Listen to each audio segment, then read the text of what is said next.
All right, welcome to lesson 3. Here we're going to multiply and divide rational expressions. I think you'll find that these are incredibly simple thanks to all the work we've done with fractions throughout our math career. All right, go ahead and complete both problems 1 and 2 and make sure that you write a rule that you are satisfied with.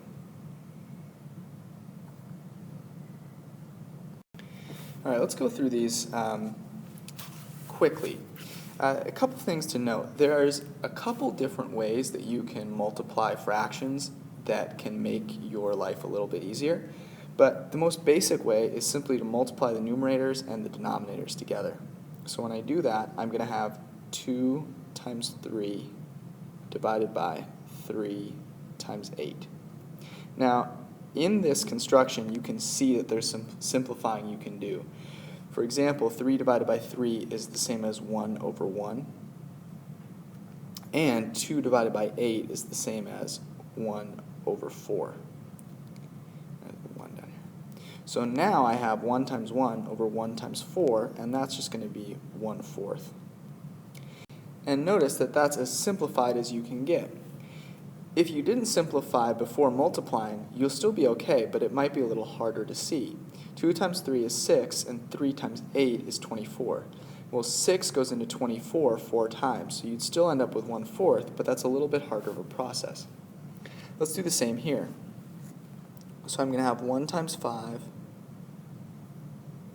over 4 times 6. Notice that none of these have any factors in common. And so we are just left to now multiply. 1 times 5, which is 5, 4 times 6, which is 24. And I can't simplify that, obviously. So the rule that I should be coming up with is something along the lines of multiply the numerators and the denominators together. Simplify if possible.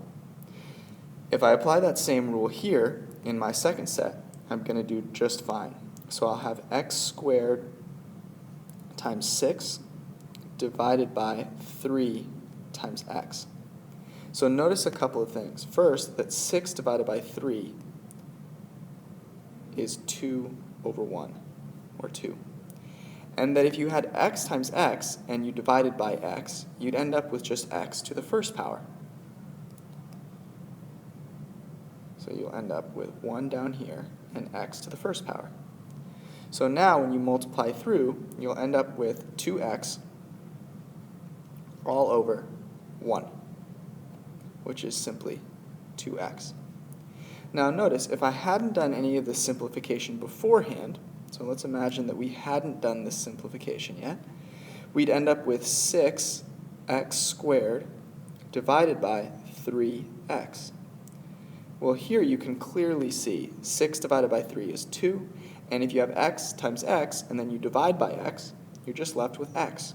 So you'll end up with 2x, as I should have here. All right, let's apply the rule again over here. So I'm going to multiply the numerators together, y times y to the 4th, divided by x squared times x. Notice that there's no common factors here. And so y times y to the 4th, well, that's just y times itself 5 times, so that'll be y to the 5th. And x squared, which is x times another x, will be x cubed. So the rule that we've come up with is not just okay for rational numbers, like fractions. It also works for rational expressions. And this is true for all rational expressions. The procedures with which we multiply and divide rational numbers or fractions are the same procedures that we use to multiply or divide rational expressions.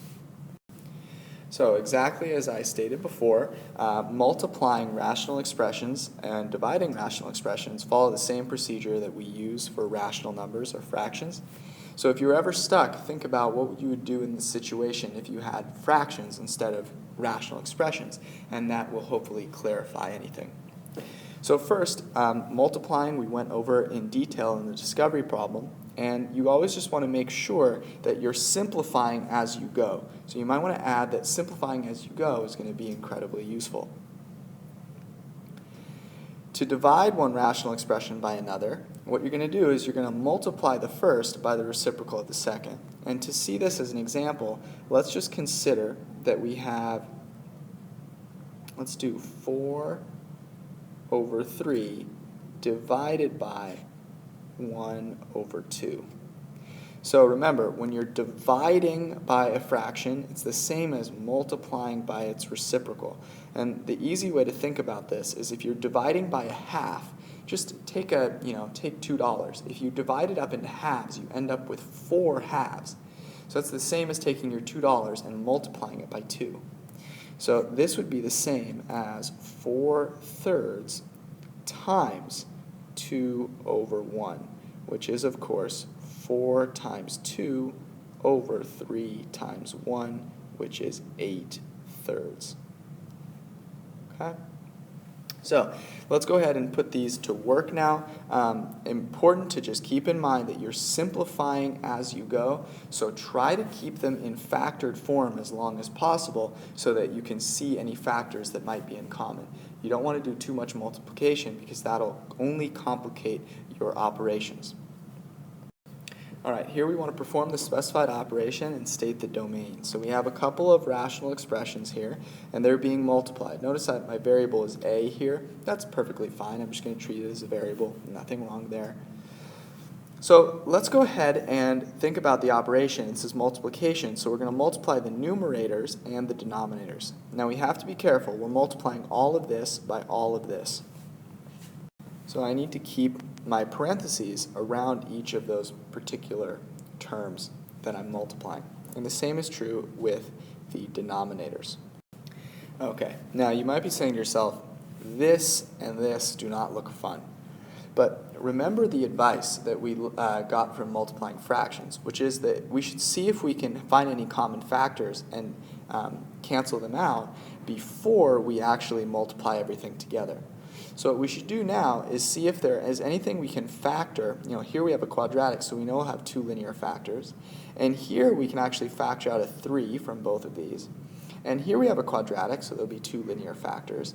And so if we factor this now, we'll actually save ourselves a lot of time when we're trying to simplify and state the domain. All right, so let's factor this quadratic here first. We need things that multiply together to be 9 and add together to be 6. And of course, a times a will give us a squared. So I'll have a plus or minus something, and we can think about this one pretty easily. 3 times 3 is 9, and 3 plus 3 is 6. So this will be a plus 3 times a plus 3 times, and now I have 3a minus 9. Well, I can factor out a 3, so I'll have 3 times a minus 3. In my denominator here, I have a squared minus 9. So notice there's no a to the first power, which means I need 2 things that multiply together to be negative 9 and add together to be 0. And this works out nicely too, because negative 3 and positive 3 multiply to be negative 9 and add to be 0. So I'll have a minus 3 times a plus 3, and then times another a plus 3. So notice that I have a bunch of terms that are the same in the numerator and denominator, and so in fact, if I multiplied this all out beforehand, I'd really be in a bunch of trouble because it'd be a complicated looking expression. But if I do this factoring first off, I can see that there are a bunch of things that are exactly the same. Now, remember that when I am canceling terms with a rational expression, I can't forget all the terms in the numerator which could potentially be 0. So I need to keep those in mind because that determines where my original expression, which is of course this here, is actually going to be undefined. So before I do any canceling out, I'm going to say to myself that this expression will be undefined. Where? Well, it'll be undefined when a is 3 or when a is negative 3, because those are the values that would make my denominator 0. Now that I have that marked down, I can go ahead and cancel some terms out. So a plus 3 over a plus 3, that's going to be 1 almost everywhere, obviously, unless we have a 0, so negative 3 down here. And then we have a minus 3 and a minus 3. So that'll again be 1 over 1. And then we have an a plus 3 over an a plus 3. Well, look at that. We ended up with 1 times 1 times 3 times 1. And down here, 1 times 1 times 1. So when we're all said and done, we just have 3 over 1, or 3. Except that it's not 3 everywhere. Because remember, when a were these specific values, we would actually have an undefined function. So if this were my function and my independent variable were a, it would look like the line 3 almost everywhere, except when a is 3 and when a is negative 3. So the domain for this particular expression is all real numbers except a equals 3 and a equals negative 3. So make sure you write that down, and now let's move on to the second one. Here we have two rational expressions being divided. So just like we saw in that example with fractions, when we're dividing, that's the same as multiplying by the reciprocal. So my first step, of course, is to say that dividing is the same or equal to multiplying my first expression by the reciprocal of the second one. And now I'm just going to follow my rules of multiplication. So try this one on your own, see how far you can get. You can definitely go the whole way, but be careful to make sure you notice any simplification you can do, and also to figure out values that would make this expression undefined before you go canceling things out. All right, so here I've done a little bit of the factoring in the same step. So I have 6 times x times, and this factors to x minus 2 times x minus 2. And then my denominator, I can factor out a 4 from this 4x minus 16, so it'll be 4 times x minus 4. And then this also has a common term of x, so I can factor out an x, and then I wrote this, so it'll be x times 1 plus 3x, or 3x plus 1. So now I can go through and see any terms that are in common. Now notice that 6 divided by 4 is the same as 3 divided by 2. They have a common factor of 2. And also notice that x over x are the same, so I can cancel those as long as x is not equal to 1. So I need to write down here that this is undefined when x equals 0. When x equals 0, that will be 0. And I have a couple of other things that will make this 0. Setting this equal to 0, I know that that will make my entire denominator 0 when x equals 4. And here, if I set this equal to 0, then I'm going to find that this will be equal to 0 and make my whole denominator 0 when x equals negative 1/3. You can set that equal to 0 and solve if you don't believe me. So these are all the values that will make my expression undefined, and now I can go through and I can cancel. X over x is the same as 1 over 1. So now I can rewrite my expression. Alright, so I did a little bit of combination of a couple of steps. So first I multiplied these two together, and that just gives me x squared minus 4x plus 4, and then I multiplied by 3. 3x squared minus 12x plus 12. Down here I multiplied these two together, and then multiplied by 2, which would give me 6x squared minus 22x minus 8. So this is my simplified expression. I can't get any more simplified than this. And to state the domain, I already know all the x values that make this undefined because I factored and looked at each of the factors.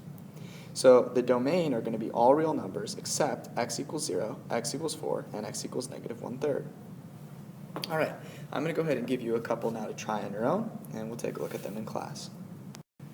All right, here are two more. Remember, the directions are just the same as numbers 1 and 2, so state the domain in a sentence after you're finished, and make sure that you do that so that you get full credit. And be prepared to present these tomorrow.